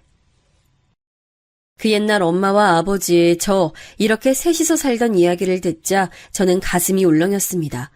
그렇게나 행복한 가정 속에서 살고 있었다면 도대체 왜 집을 나가셨던 건지 궁금했죠. 그래서 저는 그 자리에서 어머니께 조심스럽게 물어봤습니다. 어째서 아버지와 저를 버리고 집을 나가셨는지 말이죠. 그러자 어머니는 올 것이 왔다는 표정으로 저를 바라보시다가 천천히 대답해 주셨습니다. 사실 너희 아버지가 날 의심하는 일이 많았단다. 내겐 잘해주고 자상한 아버지였을지 몰라도 내겐 언제나 아내가 바람을 피우고 있을지 모른다고 생각하는 의심 가득한 남자였어. 그래서 안 보이는 곳에서 매번 내게 손을 올리는 일이 많았지. 그때 내가 너를 데리고 도망가지 않았던 건 네 아버지가 너만은 때리지 않을 거란 걸 알고 있어서였어. 게다가 엄마는 널 먹여 살릴 만큼 능력이 좋거나 돈을 잘 버는 것도 아니었으니 고생시킬 바에는 두고 가는 게 낫다고 생각했어. 이런 내 선택을 원망하니? 어머니의 말씀에 저는 모든 것을 납득할 수밖에 없었습니다. 어머니가 집을 나가시기 전날 밤 저는 아버지가 어머니께 손을 올리신 장면을 기억하고 있었으니까요. 그간 어머니가 겪었을 고충이 생생하게 느껴져 마음이 아팠습니다. 그럼 왜 그동안 제게 연락을 안 하셨어요? 제가 성인이 됐을 때는 한 번 정도는 해주셨을 수 있었잖아요. 그러자 어머니는 집에서 아버지를 피해 도망 나온 지 얼마 안 되었을 때는 아버지가 무서워서였고 그 뒤에는 제게 미안해서 도저히 연락하지 못했다고 하시더군요. 나중에 제가 결혼한다는 소식을 들었을 때 용기를 내서 연락하려고 했지만 그것도 아버지가 막는 바람에 연락이 닿지 않았던 거고요. 그 이야기를 듣고 나니 왜 어머니가 아버지가 돌아가신 이후에 저를 찾아오신 건지 알 수 있었습니다. 제가 머릿속으로 납득한 것을 아셨는지 어머니는 계속 제게 말씀하셨습니다. 상원이 너만 괜찮다면 엄만 너와 계속 연락하고 살고 싶어. 내가 우리 아들한테 못해준 게 너무 많아. 지금이라도 못해준 거 다 해주면서 살고 싶어. 어머니는 그렇게 말씀하시면서 제 손을 잡아주셨습니다. 그간의 세월이 고스란히 남은 주름진 손을 보자 저는 가슴이 먹먹해졌지만 바로 대답할 수가 없었습니다. 저는 어머니께 당장 대답하긴 곤란하고 조금 생각해보겠다고 말씀드렸죠. 처음 알게 된 사실도 많았고 너무 급작스럽기도 했으니까요. 그러자 어머니는 제게 당신의 연락처를 알려주셨고 간간히 연락만이라도 하자고 말씀하셨습니다. 어머니는 이틀 정도 집에서 지내시다가 곧 고향으로 내려가셨습니다. 그 후 저는 아내와 집에 단둘이 대화를 나눴습니다. 아내는 혼란스러워 갈피를 못 잡는 제게 제 심정을 잘 이해한다고 했습니다. 여보, 난 언제나 당신 응원하고 도울 거야. 그러니까 걱정하지 말고 어떻게 하고 싶은지 천천히 생각해봐. 저는 제 사정을 이해해주는 아내에게 너무나 고마웠죠. 저와 결혼 후에 바로 아버지와 같이 살면서 신경 쓸 일도 많고 하루도 안 힘든 날이 없었을 텐데 언제나 제 편이 되어주겠다고 하니 얼마나 든든하던지요. 그래서 저는 조금 더 생각해보고 결론을 짓겠다고 아내에게 말했습니다. 그런데 어머니가 고향에 내려가신 지 채 3일이 지나기도 전에 연락이 온 겁니다. 미안해, 아들. 엄마가 지금 상황이 너무 안 좋아서. 근데 연락할 수 있는 사람이 아들밖에 없어서 이렇게 연락했어. 왜 그러세요, 어머니? 무슨 일이라도 있으신 거예요? 저는 어머니 전화를 받고 순간 너무 걱정됐습니다. 어머니께 사정을 들어보니 어머니는 그간 고향에서 작은 월세방에서 지내고 계셨는데 거기서 쫓겨났다고 하시는 겁니다. 원래 일하고 있었던 곳에서 사장이 월급을 차일피일 미루는 통에 월세를 못 내 몇 달이 밀렸고 결국 월세방의 보증금까지 전부 까먹은 바람에 내쫓겼다는 거죠. 게다가 월급을 밀리던 사장을 찾아가 보니 사장은 도망을 가버렸다고 하더군요. 당장 어디에서 먹고 자고 지낼지 눈앞이 깜깜한 상태에서 어머니는 연락할 사람이 저밖에 없어서 제게 연락을 하셨던 거고요. 저는 어머니께 일단 다시 서울로 올라오실 수 있겠냐고 여쭤봤고 어머니께서는 한번 움직일 차비는 남아있어 가능하다고 하셨습니다. 저는 어머니와 전화를 마친 뒤 아내에게 바로 상황을 설명했습니다. 상황을 들은 아내는 그럼 어머니와 며칠만이라도 같이 지내고 그 후엔 따로 방을 얻어드리는 것이 좋을 것 같다고 말하더군요. 덕분에 저는 어머니를 다시 집에 모셔올 수 있었습니다. 고작 며칠 안 봤는데 그 사이 어머니는 더 쪼그라드시고 더 기운 없어지고 볼품 없어지셨더군요. 그런 어머니의 모습을 보니 마음이 찢어지는 것 같았습니다. 그리고 어머니의 손에는 작은 배낭이 들려 있었는데 그게 그동안 어머니가 모은 살림 전부라고 하시더군요. 가슴이 어찌나 아프던지 억장이 무너지는 기분이었습니다. 어머니, 곧 따로 방을 얻어드릴게요. 그 전까지는 조금 불편하시더라도 여기 이 방에서 지내시면 돼요.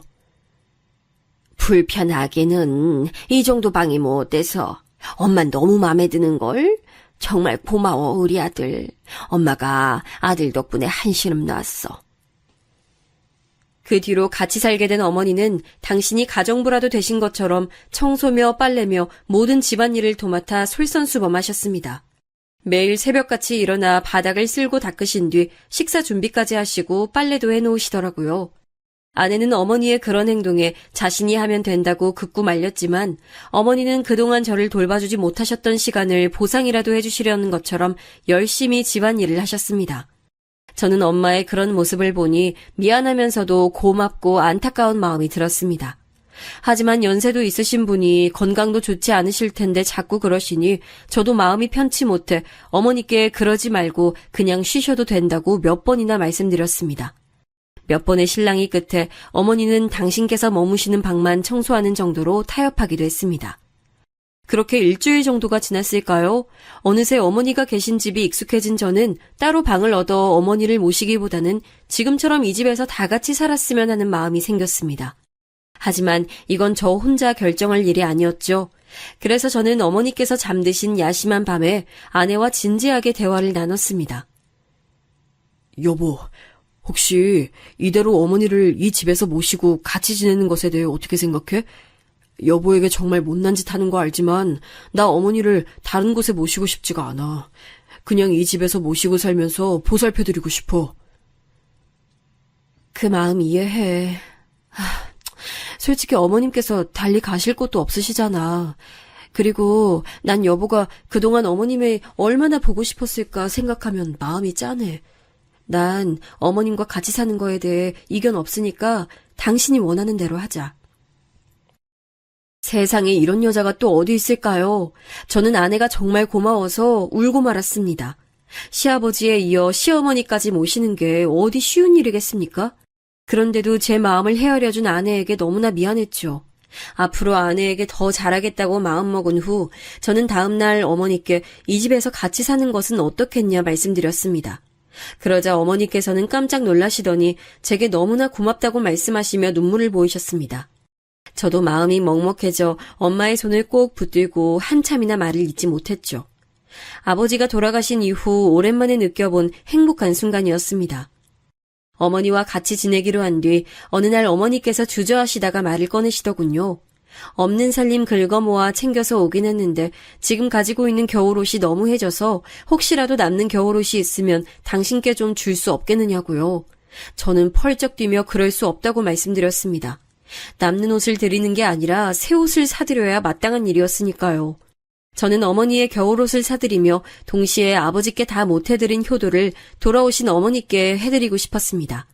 그래서 조금은 무리하게 지출해서 명품옷 몇 벌과 어머니께 마음에 들어 하실 귀걸이와 목걸이도 사드렸습니다. 거기다 더해 침구와 신발, 식기에 어머니께서 쓰실 모든 생활용품을 사드렸죠. 갑작스러운 지출에 놀랄 아내한테는 참 미안했습니다. 아직 신혼인데 다른 사람들처럼 신혼의 알콩달콩한 시간을 못 누리게 해준 것도 그렇고 계획에 없던 지출이 생긴 것도 미안했죠. 그러나 아내는 언제나 제게 차분히 괜찮다고 말했습니다. 그런데 그날 이후부터 아내는 혼자 무언가 곰곰이 생각에 잠기는 일이 잦아졌습니다. 혹시나 아내가 제게 서운한 마음을 숨기는 건 아닐까 싶어 몇 번이고 아내에게 속마음을 물어봤지만 아내는 아무 일 아니라고 말하기 일쑤였죠. 아내는 제게 서운하거나 속이 안 좋은 일이 있으면 숨기지 않고 바로 터놓는 성격이라 아내가 아니라고 했으면 아니라고 생각한 저는 그러려니 했지만 마음이 쓰이는 건 어쩔 수 없었습니다. 그렇게 반년 정도 지나니 서울 생활이 어색하시다던 어머니도 이제는 익숙해지셔서 분위기도 밝아지시고 말수도 많이 느셨습니다. 하지만 반대로 아내의 말수는 점점 줄어들었죠. 저는 아내가 어머니와 지내는 게 많이 힘든지 자주 물어보곤 했는데 아내는 그럴 때마다 그런 게 아니라며 손사래를 쳤습니다. 제가 회사에 출근해 있는 낮 동안에 아내는 온종일 어머니와 함께 지내고 있었습니다. 저는 아내에게 그 사이에 무슨 일이 생기면 제게 꼭 말해달라고 했습니다. 그때마다 아내는 알겠다며 제게 웃어줄 뿐이었죠. 저는 아내의 대답에 안심이 되기도 하고 묘한 불안감을 느끼기도 했습니다. 하지만 어머니의 밝은 모습을 볼 때면 불안감도 일순간 사라져 그저 행복할 따름이었죠. 어머니가 입고 꾸미시는 모습이 마치 제 어린 시절 보았던 어머니의 젊고 화사하셨던 모습을 보는 것 같아서 감회가 새롭기도 했고요. 그리고 때때로 퇴근해 돌아오면 어머니께서는 절 생각해서 만들어 놓은 음식들을 차려주셨는데 그때마다 돌아오신 어머니의 사랑과 보살핌을 이제서야 받아보게 되는구나 싶어 마음이 찡했습니다. 하루는 제가 회사에서 퇴근해 집에 돌아오니 어머니께서 갈비찜을 해놓았다고 하시더군요. 저야 여느 날처럼 기꺼운 마음으로 갈비찜을 먹었죠. 그런데 먹는 동안 아내의 표정이 다른 날들보다 더 굳어져 있는 게 느껴졌습니다. 그래서 전 맛있게 식사를 끝내고 어머니께 감사 인사를 전한 뒤 아내와 안방에서 같이 진지하게 대화를 나누기 위해 아내 손을 잡고 안방으로 가려고 했습니다. 그런데 갑자기 어머니께서 저를 불러 세우시곤 잠시 대화 좀 하자고 하시는 겁니다. 어머니께서 이렇게 대화 좀 하자고 하신 적이 없던 터라 무슨 일이 있으신가 걱정이 됐죠. 어머니와 같이 작은 방에 가니 어머니께선 저를 앞에 앉혀놓으시고 이렇게 말씀하시는 겁니다. 상원아, 모름지기 남편이란 아내에게 조금 흠이 있어도 전부 보듬어 줄 줄 알아야 하는 법이야. 그러니 며느라기 너무 나무라지 말렴. 네? 그게 무슨 말씀이세요, 어머니? 아내를 나무라지 말라니요? 그게 아무래도 며느라기가 자꾸 거짓말을 하는 것 같아서 말이야. 그래도 큰 거짓말을 하고 그러는 건 아니니 넌 남자로서 그리고 남편으로서 아내 허물이 보이더라도 보듬어줘야 해. 어머니께서 툭 하신 말씀이 무슨 뜻인지 저는 이해가 안 가더군요. 일단은 알겠다고 말씀드린 뒤 저는 아내가 있는 안방으로 돌아가 어머니께 이런 말씀을 들었는데 대체 무슨 일이 있었던 거냐 물어봤습니다. 뭐라고? 어머니가 정말 그렇게 말씀하셨어? 아내는 말문이 막힌다는 듯 몇 번이고 입을 벌렸다가 다물더니 이윽고 새빨갛게 얼굴을 붉히며 씩씩거리더군요. 저는 아내의 반응에 단단히 무슨 일이 있었구나 싶었습니다. 하지만 아내는 역시나 무슨 일이 있었는지 말을 하는 대신 입을 꾹 다물고 나중에 다시 얘기하자며 그대로 잠자리에 들었습니다. 저는 대체 이게 무슨 일인지 알지 못한 채 답답한 마음으로 잠들 수밖에 없었죠. 다음날 제가 출근을 마치고 나가려 하니 아내는 저를 잠시 불렀다가 아무것도 아니라며 잘 다녀오라 말하면서 절 배웅했습니다. 한동안 집안은 아무 문제 없이 평화로웠지만 저는 매일 무언가 찜찜한 기분을 느꼈습니다. 그러던 어느 날 찜찜한 기분이 결국 크게 터지는 일이 일어나고 말았습니다. 그날은 제가 평소와 다르게 몸 상태가 좋지 않아 회사에서 조퇴하고 집에 일찍 돌아온 날이었습니다. 그런데 집 현관 앞에 서니 안에서 찢어질 듯한 비명이 들리는 게 아니겠어요? 저는 깜짝 놀라 급하게 문을 열고 집 안으로 달려들어갔습니다. 그런데 이럴 수가, 언제나 차분하던 아내가 어머니를 바닥에 쓰러뜨리고 주먹으로 인정사정 없이 때리고 있었습니다. 그 순간 저는 어머니가 무력하게 맞는 모습을 보고 눈이 뒤집혔죠. 어린 시절 어머니께서 아버지께 얻어맞던 모습이 떠오른 저는 고함을 지르며 어머니에게서 아내를 떼어냈습니다. 너 지금 뭐 하는 짓이야? 미쳤어? 하지만 아내는 제 고함에도 마치 미친 사람처럼 어머니에게 쌍욕까지 퍼부으며 소리를 질러댔습니다. 저는 그날 처음으로 아내에게 손을 올렸습니다. 철썩 소리가 날 정도로 아내의 뺨을 때리니 그제야 아내가 고함 지르던 걸 멈추더군요. 아내는 제게 맞은 뺨을 부여잡은 채 놀란 눈으로 저를 바라봤습니다. 하지만 저는 아내를 신경 쓸 여유가 없었습니다. 그저 바닥에 쓰러져 울고 계신 어머니를 챙길 생각밖에 없었죠. 제가 바로 어머니를 둘러엎고 병원으로 가려고 하니 아내가 저를 붙잡으며 뭐라 말하더군요. 여보, 이거 받아. 잃어버리지 말고. 이따가 혼자 있을 때 꼭 읽어봐. 알겠지? 어? 하지만 그때 저도 제정신이 아니었던 건지 아내의 말이 하나도 들리지 않았습니다. 제가 아내의 팔을 밀어내며 나중에 대화하자고 가까스로 말하니 아내는 계속 무어라 말하며 제 손에 종이봉투를 쥐어주었습니다. 저는 그 종이봉투가 무엇인지 알 수 없었지만 일단 주머니에 쑤셔 넣고 어머니를 병원으로 모셔갔습니다. 병원에 가는 동안 내내 어머니는 서럽게 우시면서 무슨 일이 있었는지 제게 말해주셨습니다. 난 그동안 며느라기가 아무리 거짓말을 해도 다 참아줬어. 근데 더는 들어주기 힘들어 거짓말 좀 그만하라고 했더니 갑자기 날 주먹으로 때리지 뭐야. 난 며느라기가 순간 미친 줄 알았어. 그런 애랑 어떻게 같이 사니? 아유, 난 이제 더는 같이 못 살겠다. 어머니의 말씀을 들으니 화가 솟구치더군요. 하지만 동시에 아내가 그럴 리 없다는 생각이 들어 머릿속이 혼란스러웠죠. 병원에 도착해 어머니께서 검사를 받으시는 동안 저는 화나는 마음을 다스리려고 노력했습니다. 그리고 아내에게 전화해서 상황을 듣고자 했는데 이미 아내에게서 문자가 와 있더군요. 나 한동안 친정에 가 있을게. 중요한 인감이랑 문서, 귀중품은 내가 다 챙겨서 갈 테니까 아까 내가 준 편지 다 읽고 머리 식힌 다음에 대화할 마음 생기면 그때 연락해. 저는 그제서야 아내가 제게 준 것이 편지였던 것을 알아챘습니다. 주머니에 구겨진 봉투를 꺼내 안을 살피니 몇 장이 되는 편지가 들어있더군요. 저는 어머니의 검사가 끝나길 기다리는 동안 편지를 펼쳐 읽기 시작했지요. 그런데 놀랍게도 편지는 아내가 쓴 게 아니라 제 아버지가 쓰신 편지였습니다. 그리고 편지를 받는 대상도 제가 아니라 아내였고요. 저는 건강도 안 좋으셨던 아버지께서 언제 아내에게 편지를 남기셨나 생각하며 편지를 읽기 시작했습니다. 돌아가신 아버지께서 쓰신 편지를 두 손에 쥐고 읽자니 눈시울이 뜨거워지더군요. 편지의 초반에는 저와 결혼해준 아내에게 고마운 마음과 아들을 잘 부탁한다는 내용이 담겨 있었습니다. 떨리는 손가락에 억지로 힘을 주어 한자 한자 똑바로 써진 아버지의 글씨체를 보니 돌아가시기 전에 남겨놓으셨던 것이 분명했습니다. 당신께서 힘드신 것도 참아가시며 병상에 앉아 쓰셨을 걸 생각하니 가슴이 먹먹해지더군요. 그런데 편지의 중반부터는 전혀 상상도 못한 내용이 담겨 있었습니다. 그건 다름 아닌 어머니에 관한 내용이었습니다. 제가 이제껏 어머니께 들은 이야기와는 완전히 다른 내용이었죠. 아버지께서 남기신 편지 속에서 어머니는 행실이 옳지 못한 분이었습니다. 어머니는 제가 태어난 이후 동네에서 소소하게 벌어진 화투판을 시작으로 점점 손이 커지기 시작해 내기 도박은 물론 다른 마을로까지 가서 도박하는 등 원정 도박에도 손을 대셨다는 겁니다. 그러다 나중엔 아버지께서 통장에 모아둔 돈에 손을 대셨고 집안의 재산도 야금야금 빼돌려 도박에 쓰시다가 아버지께 들키셨고 이후에 다신 도박을 안 하겠다 약속하셨답니다. 그러나 약속하는 것도 잠깐 어머니께선 도박판에서 돈을 따면 그 돈으로 분에 맞지도 않는 사치를 부리며 생색을 내고 이르면 이른 대로 본전을 찾겠다고 돈을 더 가지고 가서는 자꾸 잃어버리기만 하니 이제는 집착이 되어 도박을 끊지 못하셨다고 합니다.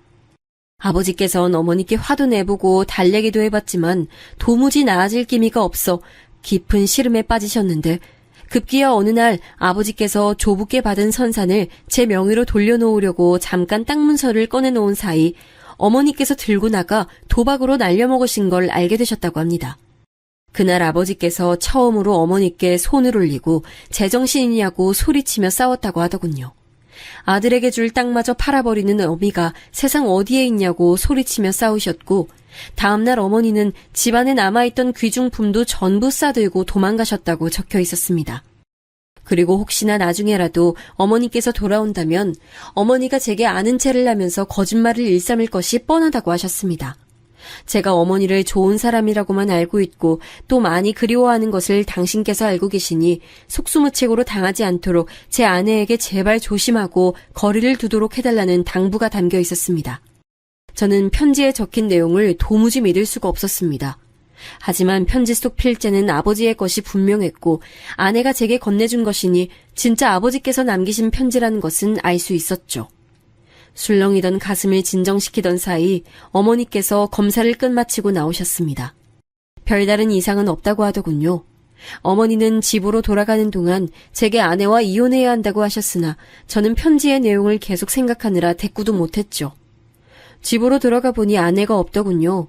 어머니께선 맞은 곳이 아프다 하시며 방으로 들어가 쉬셨고 저는 조용히 집 밖으로 나가 아내에게 전화했습니다.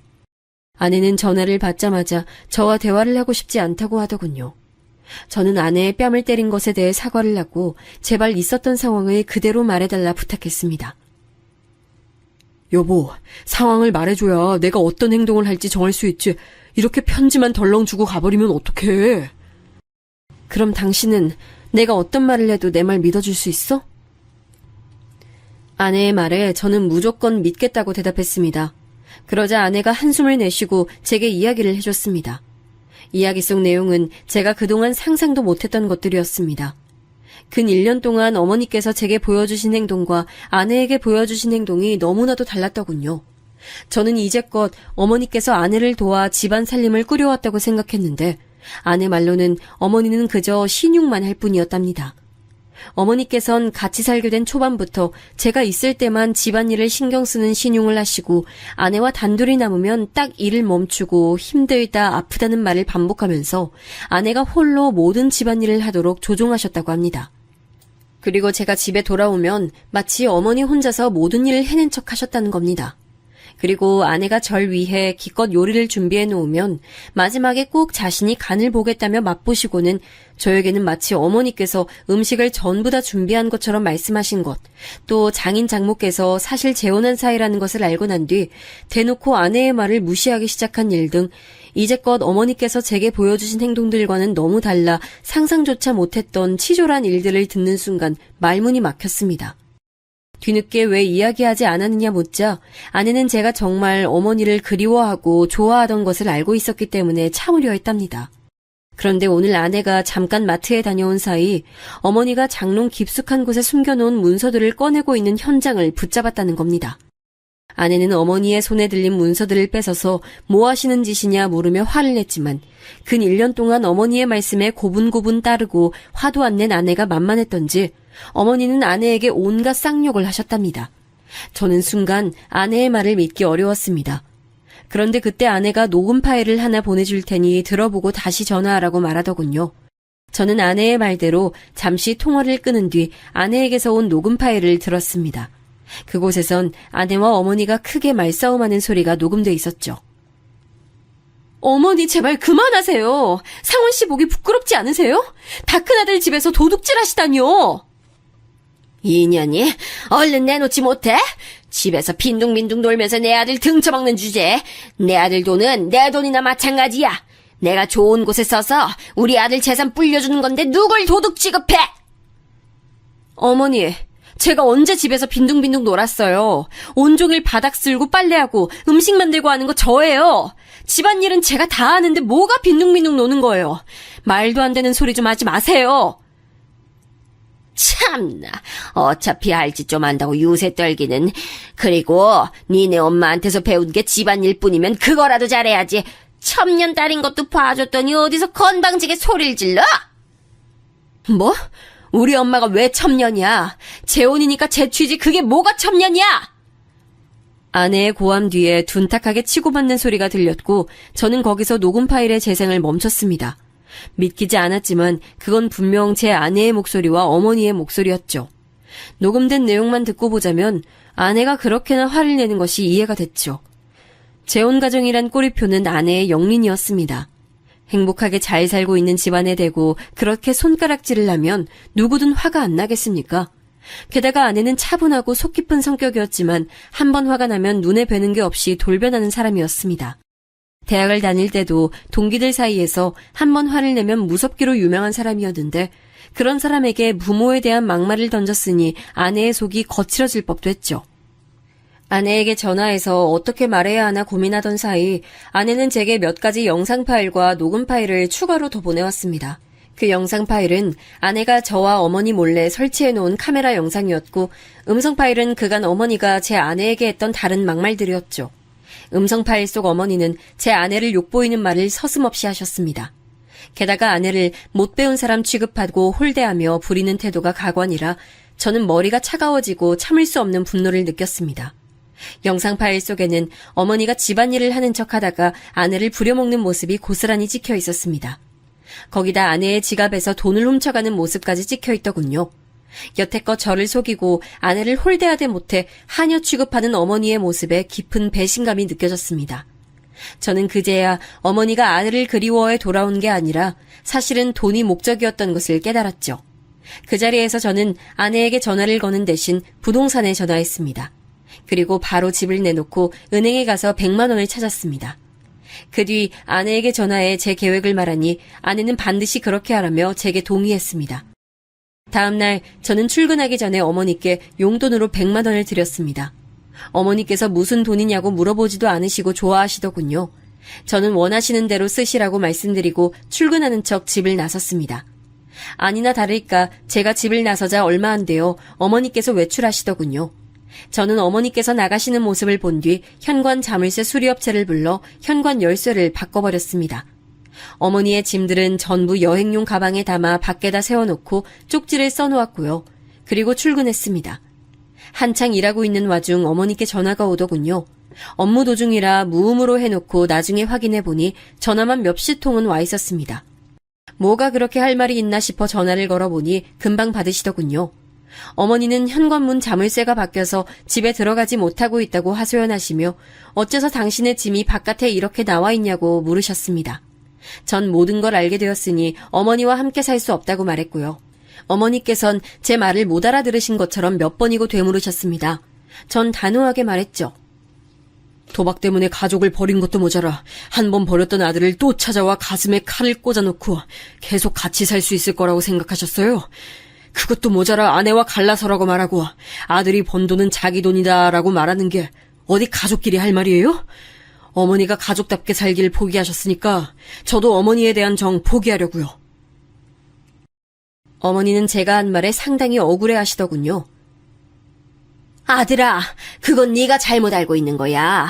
엄만 너 버린 게 아니라 알잖니? 네 아버지가 나 때린 거. 혹시 며느라기가 이상한 소리 한 거니? 걔 믿지 마라. 걔는 입만 열면 거짓말 달고 사는 애야. 걔가 너랑 내 사이 갈라놓으려고 나한테 누명 씌우는 거야. 상원아, 엄마만 알잖니? 저는 더 들을 가치를 못 느끼고 어머니의 전화를 끊었습니다. 그리고 집으로 돌아가고 싶은 생각도 사라져서 퇴근 시간이 지나도 퇴근하지 않았죠. 그런데 한 번 말씀드린 회사를 어떻게 기억하시고 어머니가 회사까지 찾아오신 겁니다. 회사 사람들이 거의 다 퇴근한 상태라 다행이었지만 야근하는 사람들이 남아있었기에 저는 얼른 어머니를 데리고 밖으로 나가려고 했습니다. 그런데 사람들 앞에서 매달리는 편이 더 효과적이라 생각하셨는지 갑자기 어머니가 제 팔을 붙들고 소리치시는 겁니다. 상원아, 어떻게 엄마 말을 안 믿고 네 아내 말만 믿어? 걔가 너 속이는 거라니까? 어떻게 같이 살게 된 건데 이렇게 쉽게 엄마를 버리려고 해, 응? 어머니, 제발 그만하세요. 돈 필요해서 저 찾아오신 거잖아요. 이미 다 알고 있어요, 저. 그게 대체 무슨 말이야? 뭘 다 알고 있다는 거야? 너 그런 식으로 엄마 놀리면 못 써! 제가 어머니를 놀릴 이유가 뭐가 있겠습니까? 저는 매달리는 어머니를 밀어내고 아내가 보내준 증거들을 보여드렸죠. 어머니는 욕을 내뱉는 본인 목소리를 듣고는 그제야 제 팔을 놓으시더군요. 전 잠시나마 어머니께서 포기하신 줄 알았는데 이번엔 제 앞에서 무릎을 꿇고 사정사정 하시기 시작하시는 겁니다. 아들아, 엄마가 미안해. 그냥 며느라기가 너와 나 사이를 갈라놓으려고 하는 게 빤히 보여서 그랬어. 모든 게 전부 다 진심이 아니야. 엄마, 말 같지도 않은 소리 그만하세요. 전 이제 당신 아들 아닙니다. 지금 이 순간부터 저한테 더 이상 어머니 안 계세요. 그러자 그때 어머니 안색이 악귀처럼 변했습니다. 어머니는 손톱으로 제 다리를 붙잡고 거의 잡아뜯으려고 하시더군요. 100만 원만 주고 내쫓으면 내가 옳았구나 하고 떨어질 줄 알아? 1000만 원은 내놔야 어디서든 살지. 내놔! 어머니의 행동에 저는 학을 떼고 말았습니다. 도저히 용서할 수가 없는 언동에 저는 결국 경비원을 불러 어머니를 회사 밖으로 내쫓았죠. 경비원의 팔에 붙들려 밖으로 나가는 동안에도 어머니는 고함을 지르셨습니다. 정말로 돈 때문에 날 찾아왔구나 하는 생각이 드는 끔찍한 모습이었죠. 전 어머니를 절대 용서할 수 없었습니다. 집은 조금 싸게 내놨던 터라 금세 팔렸고요. 하지만 때때로 어머니가 찾아와 집 앞에서 난동을 부리셨기 때문에 이사를 하는 날까지 아내는 처가에서 지내야 했습니다. 완전히 이사를 마치고 전화번호도 바꾼 뒤에야 저는 다시 아내를 집에 데려올 수 있었습니다. 그리고 앞으로는 정말 아내만을 위해서 더 열심히 살겠다고 약속했죠. 장인 장모님께서는 아내에게 이야기를 들으셨는지 제가 사과의 말씀을 올리자 이해한다는 표정으로 고개를 끄덕이셨습니다. 이서방, 그동안 참 고생 많았어. 우리 애한테 얘기 들었으니 걱정하지 말고 데려가게. 감사합니다. 다시는 이런 일 없이 제 아내 꼭 행복하게 해주겠습니다. 그 후 저는 아내와 함께 새로 이사한 집으로 갔습니다.